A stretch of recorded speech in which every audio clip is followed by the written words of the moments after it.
The story begins with a flash-forward scene depicting a ritual where a boy and a girl are buried in the ground with only their heads exposed, overseen by a woman performing the ceremony. The setting is a village where Mr. Mulwanto is a very wealthy man who owns extensive fertile farmland. He kept the secret of his successful crops to himself. His brother Suyono worked in his field. Mr. Mule had 3 children, the youngest son, Yanda, the daughter Nuri, and the eldest son, Sesa. Sesa was a successful doctor, and Nuri was about to graduate as an engineer. Yanda, however, rejected his father's wish for him to become a commander, preferring to stay and manage the farm. Mule's niece, Ijeng, Suyono's daughter, handled all the housework. Mr. Mule discussed Yanda's reluctance with his wife, Ibu, who advised him not to force Yanda.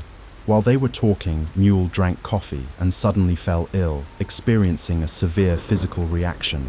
The next day, which was the inauspicious Klewon Tuesday, Mule went to take a shower. A short circuit occurred in the geyser, electrifying the water. Unaware, Mule stepped onto the electrified water and died instantly. The family was devastated. The village head, who was Mule's friend, informed Sesa that because Mule died on Klewon Tuesday, a day associated with the belief that the deceased spirit takes close family members with them, the family must perform a ritual. The ritual required the family, Ibu, Sesa, Nuri and Yanda, to break plates along the entire route to the burial site. If they failed to perform it, the remaining family members would die within 5 days. Sesa, being educated, refused to participate, dismissing the beliefs as nonsense. During the burial procession, only Nuri and Yanda performed the plate-breaking ritual, throwing flowers and coins, because Ibu was too emotionally distraught and Sesa was looking after her. That night, while prayers were being held, Ibu heard her husband's spirit calling her. She followed the voice, crying and pleading for her husband to take her with him. Nuri intervened, took her mother back to her room, and Ibu fell asleep. Later, Nuri heard strange noises from the bathroom, but only found Yanda there. Nuri, Yanda, and Ijeng discussed their worries about Ibu and the consequence of skipping the full ritual, but Sesa dismissed their fears. Nuri then saw a shroud-wrapped ghost, a pokong, behind her. The next day, Nuri found Ibu missing. Nuri and Ijeng searched for her and found Ibu sleeping in the middle of the road. The family rushed to get her to safety. Mule's friend passed by and confirmed that these events were linked to Mule's death. Ibu later told Nuri that she would die soon and would take Nuri with her. Sesa maintained that Ibu was suffering from depression and refused to believe in the supernatural events. Sesa informed his mother that he would be leaving that night for work in another city. That night, while Ibu was praying in her room, she saw the reflection of the shroud-wrapped ghost in the mirror. Construction work was taking place above her room, causing the ceiling fan to shake violently. Ibu tried to turn the fan off, but it failed, and the fan fell, striking her face.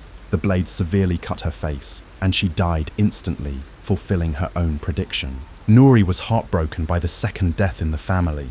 Mule's friend gave Yanda the address of a shaman who could potentially save them. Sesa and Nuri argued again, with Nuri blaming the deaths on not completing the ritual, and Sesa insisting it was an accident. Nuri slept next to her mother's corpse that night. The body briefly lifted before returning to normal. Meanwhile, Sesa was on a bridge when he heard his mother's voice. He turned and saw his mother's ghost, and then his father's ghost. Terrified, Sesa fled home and took sleeping pills. After burying Ibu, Yanda showed Nuri the shaman's address, Mbasukma, and urged they go without telling Sesa. Sesa woke up, felt a strange coldness, and heard his mother's voice again.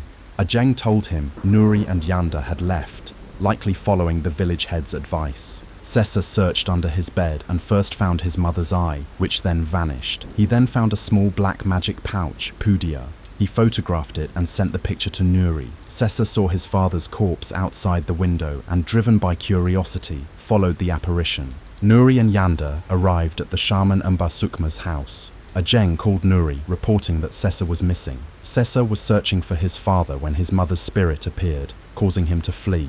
He stepped into a bear trap, severely injuring his leg. He managed to flag down a pickup truck, which dropped him off at a clinic.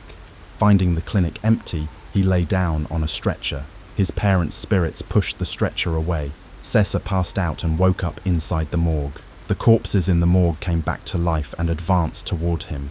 Sesa fled in a panic, slipped, and a sharp object penetrated his head, killing him instantly. Sesa's body was found, leaving Nuri and Yanda devastated by the loss of their parents and elder brother. Nuri began to feel the same coldness that Ibu and Sesa had felt, realizing that the ritual theory was incorrect and that it was now her turn to die. She checked her room, found another black magic pouch, and showed it to Yanda.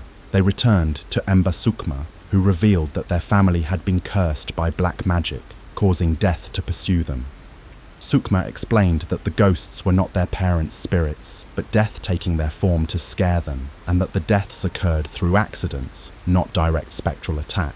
To break the curse, Sukma performed the Tapa Pendem ritual. She buried Nuri and Yanda in the ground up to their necks. This ritual was intended to send death back to the person who cast the curse. The truth was then revealed.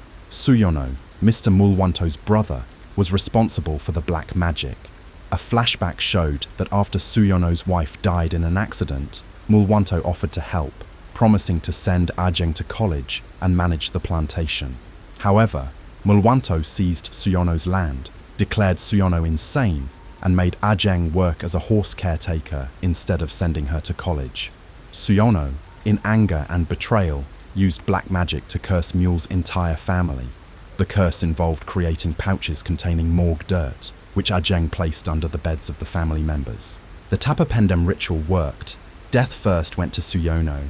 Death took a horrifying form and caused acid to be poured on Suyono, burning his face and killing him immediately. Next, death pursued Ajeng. As Ajeng was taking a horse to the shed, the horse dragged her into the jungle and pushed her against a tree. A sharp branch impaled her, killing her. With the curse broken, Nuri and Yanda visited the family graves. Nuri decided to stay in the village to help the community instead of leaving for her studies. Yanda wondered if they were saved by the plate-breaking ritual or the Tapa Pendem ritual. In a subsequent scene, the village head, Budi, met Emba Sukma. Their cheerful greeting suggested that the village head may have indirectly orchestrated the conflict and the resulting deaths. The theory presented is that Budi knew Mule had valuable fertile land, and by exploiting the rift between Mule and Suyono, due to Mule taking Suyono's fields, Budi convinced Suyono to cast the fatal black magic. With most of the family gone, Budi's plan was to seize the land. The movie ends.